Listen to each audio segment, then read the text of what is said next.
Ito po mga ka-arbs. Magandang umaga po. Sa ngayon po, gagawa na naman tayo ng content dahil mga 1 week na tayong hindi nakapag-upload o mahigit na siguro. Kaya gagawa ulit tayo ng content sa ngayon. Maganda na kasi ang panahon ngayon, uminit na At ang content na gagawin natin ngayon ay pupunta tayo ng Barangay Tabukan doon sa may kabilang bayan, sa bayan ng Cabatuan dito sa probinsya ng Iloilo. Dahil doon lang po tayo nakakita ng mga nagtitinda ng buko. Bibili po tayo ng kahit mga 2 lang dahil ang sabaw po kasi ng buko, yan ang gagawin natin pang sabaw sa iluluto nating native na manok pang ulam namin ngayon. Dito po kasi sa bayan namin wala kang makitang nagtitinda ng buko rito sa mga pakuan dito sa palengke o sa kahit saan dito wala kang makikita nagtitinda ng buko. Doon lang talaga mayroon sa may kabilang bayan sa Barangay Cabatuan, sa bayan sa barangay pala ng kuan yun Tabukan. Tara po mga ka-arbs, samahan nyo ako at gagawa ulit tayo ng content papuntang Barangay Tabukan sa bayan ng Cabatuan para bumili ng buko. Tara po, samahan nyo po ako.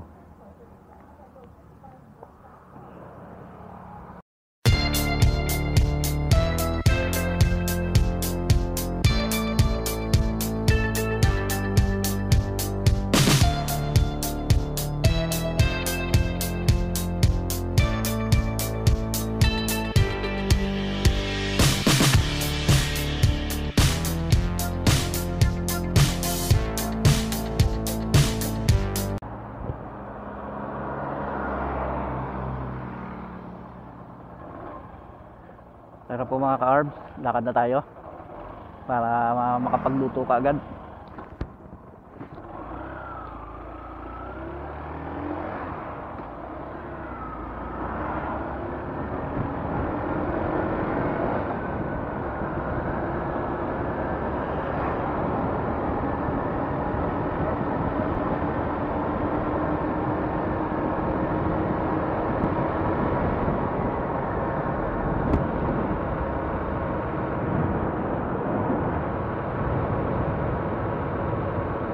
Masarap po itong menu na iluluto natin ngayon Ito yung isa sa mga pinagmamalaki rin dito ng mga taga Iloilo na paraan ng pagluluto sa manok. Ang native na manok, bali palalambutin mo siya sa pamamagitan ng pagsabaw ng buko. Ngayon tinatawag dito na binakol Ilonggo. Native na manok na sinasabawan ng sabaw ng buko. Napakasarap po niyan mga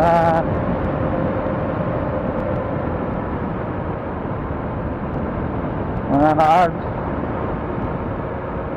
Ilang beses na rin ako nakapagluto niyan Ang sarap, manamis-namis ang sabaw.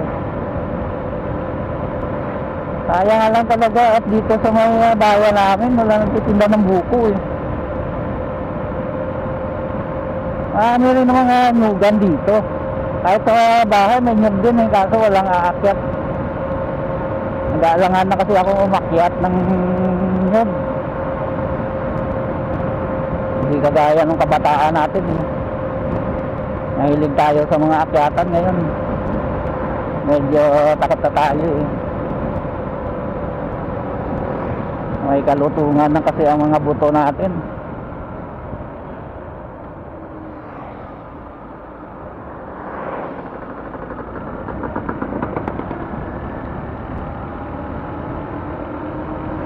Bale, itong tatakbuhin natin ngayon nasa mga May 9 kilometers ba to? Dati dito sa mga pinakapoblasyon ng Kabatuan, mayroong magtitindang buko. Kaso ngayon hindi, wala na eh. Natigil na sila sa pagtitinda. Ang meron na ngayon dun sa may Barangay Tabukan. Sa tapat doon na nagtitinda ng mangga. Kaya maya pag pauwi natin, hindi na tayo dadaan sa poblasyon ng Kabatuan. Dito tayo dadaan sa may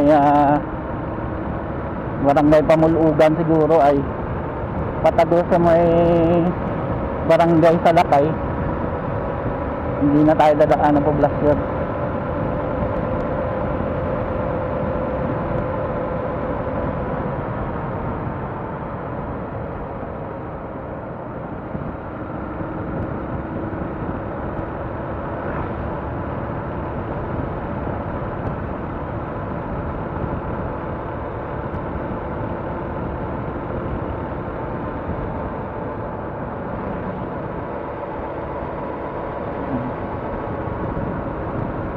Hindi na rin naman siguro to against the sunlight kasi medyo malapit na sa tanghali.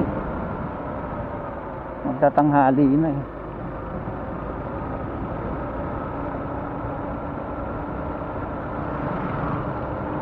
Malapit na tumirik ang araw, kaya hindi na siguro against the sunlight ito. Bali mga 2 episode ang magagawa natin ngayon. Pasensya na po mga kaab, at madalang na tayong mag-upload. Lagi kasi nag-uulan. Sa umaga iinit lang, sandali, tapos ulan na naman. Kung hindi naman pang motovlog ang gagawin nating kategory, ang gagawin nating content eh, halos wala din namang viewers. At ano naman ang iba vlog ko, nag-try ako ng pagbablog ng pagluluto, o kunti lang din naman ang tumatangkilik, kaya tinigil ko na eh.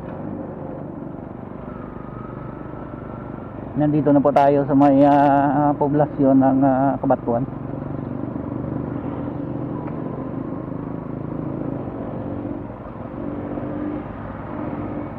Dati dito kay Nong Rael may nagtitindang buko rito eh. Ngayon wala na.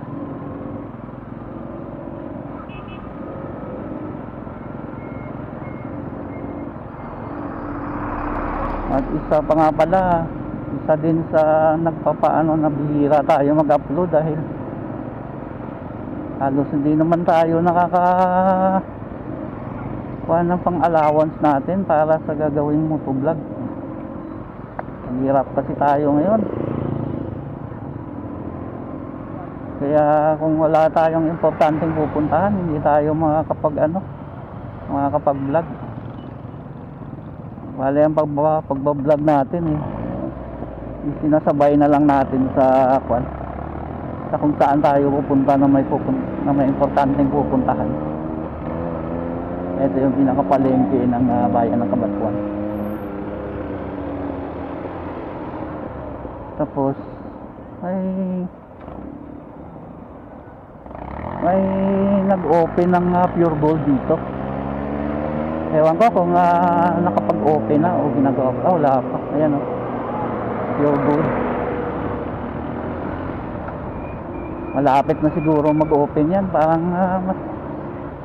matatapos na eh.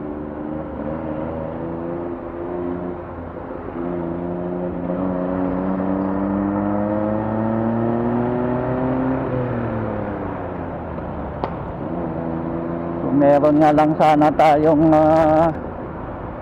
pang-allowance eh. Marami akong binabalak sana na puntahan. Kaso wala tayong pang-allowance. Kaya dito lang muna tayo at bibihira lang tayo makapag-vlog.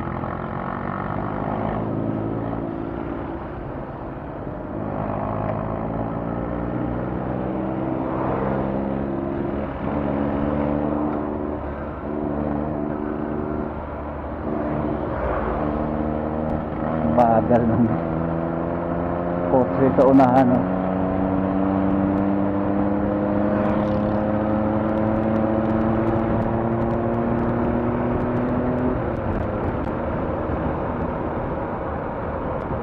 Papalabas na po tayo sa poblasyon ng Kabatwa. Nandito na tayo sa may Barangay Banggit. Dami na rin mga nagtatayo ang mga establishment dito sa Kabatwan, eh. Unti-unti na rin umuunlad itong bayan na to.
Nandito na po tayo sa may Barangay Pungtod.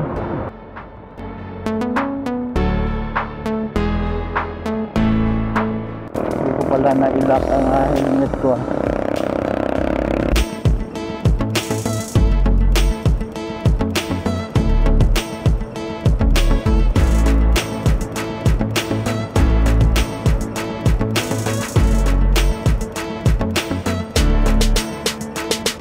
Lapit na po tayo sa pagbibilhan natin ng buko. Mga ilang meters na lang. Diyan, o.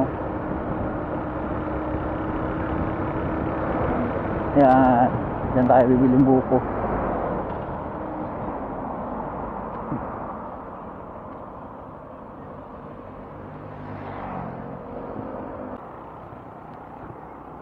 Ang pila nga kwan? Kulabuon? Ang 40. Dua lang kabilog ang kwan pa blang mga maramanghod pa blang pwede sa binakulaw.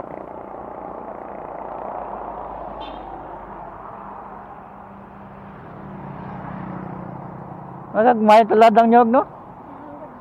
Pikto gulo ka nga linyo ay. pinakabilog ko. Dua lang. Ipang sabaw ko man lang sa manok.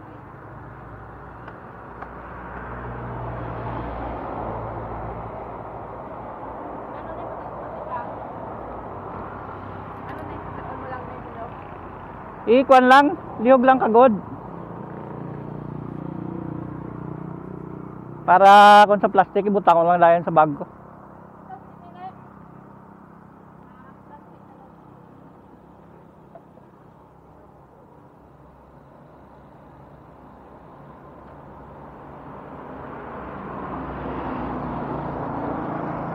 Nandito na po tayo ngayon, bumibili buko.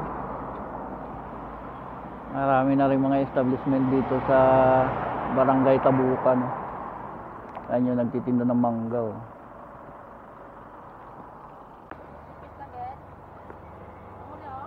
Naon, matama gitu kan.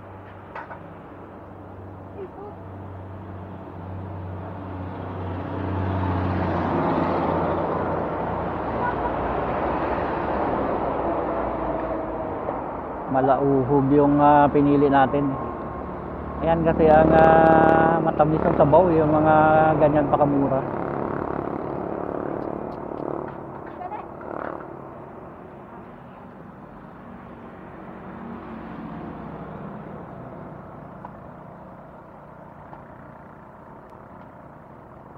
Liliit ng nyog yun. Alibasa kasi dumaan sa El Nino kaya lumiit ang mga bunga. Ayan, liliit ah.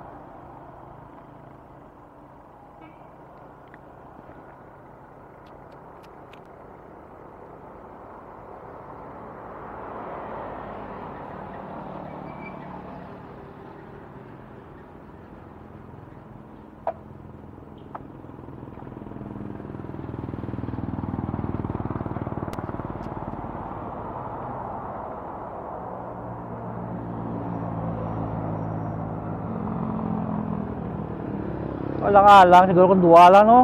Lugangan ko bi isa. Bale, 120 ito na, no?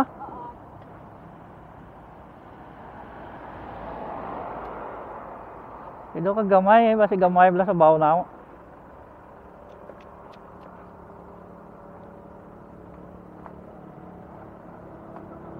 Dinagdagan po natin isa, imbis na dalawa lang sana bibilin ko, ginawa ko na lang 3.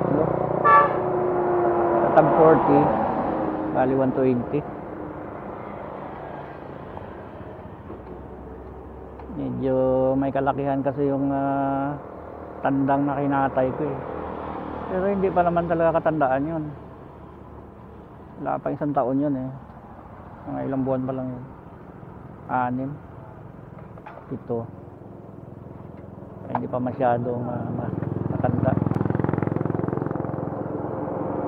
Sarap nito mga ka-art pag naluto na, malamis-lamis ang sabaw, lalo pat native yung manok eh. Alin ka? Nag-bike ka?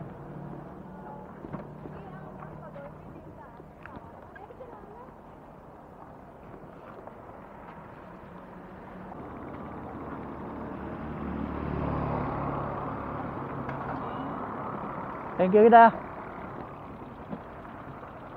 Ito na po ang buko natin. Ilagay na natin dito sa lalagyan natin ng pang cold para hindi maanuhan ng init.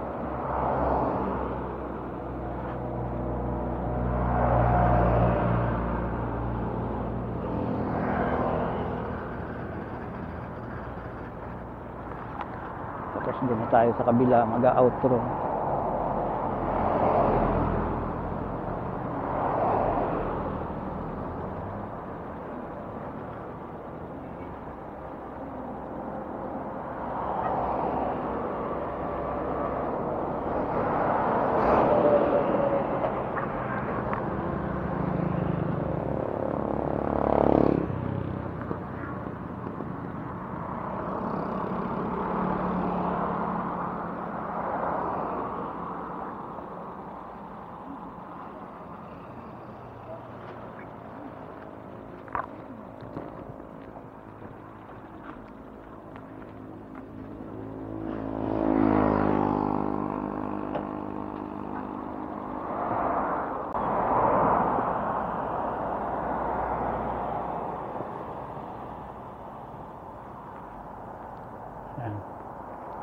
Magandang araw po mga ka-arbs.